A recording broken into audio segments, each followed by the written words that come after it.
Vice president के लिए मैं अपने साथ अब 3 वाइस प्रेसिडेंट रखूंगा। उसमें सीनियर जो नाम भाई हैं, उसके बाद फिर शाहजी हैं और फिर फहीम भाई हैं।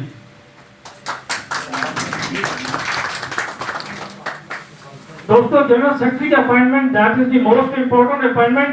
ये आप मुशावरत से भी आप ही लोग कहेंगे कि हम जनरल सेक्रेटरी किसको रखें जो इंतहाई वोकल आदमी भी हो, काम करने वाला भी हो और इंतहाई अच्छा ईमानदार दीनदार मेहनती आदमी हो। आप लोग उसका नाम ले, मैं सेकंड करता हूँ उसको।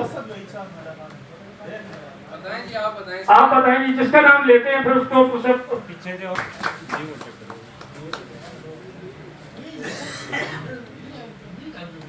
फाइनेंस सेक्रेटरी जो है क्योंकि हम फंडिंग नहीं करेंगे, लेकिन फंडिंग में आपको बता दूं उस वक्त करेंगे इंशाल्लाह जिस वक्त अगर किसी पर कोई केस बना उसके लिए हम फंडिंग जो करेंगे उस वक्त जो फाइनेंस सेक्रेटरी का किरदार अदा करेंगे या जब भी हम कंट्रीब्यूट करेंगे सीपीए करेंगे कोई फंक्शन करेंगे तो उसके लिए हम जो फाइनेंसिंग करेंगे जो असद भाई हमारे फाइनेंस सेक्रेटरी होंगे।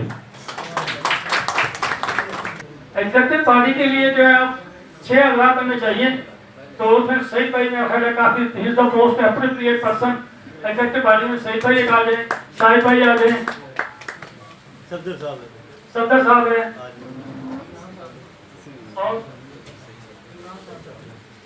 आमिर भाई है,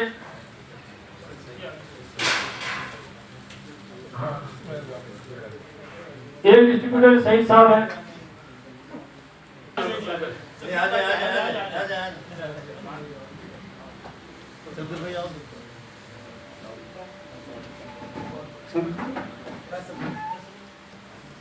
फैसल भाई को अगर आप नॉमिनेट करना चाहें, अदनान भाई इज द राइट पर्सन। चलो ठीक है, फैसल भाई भी आ सकते हैं उसमें बड़े आराम से इस पैनल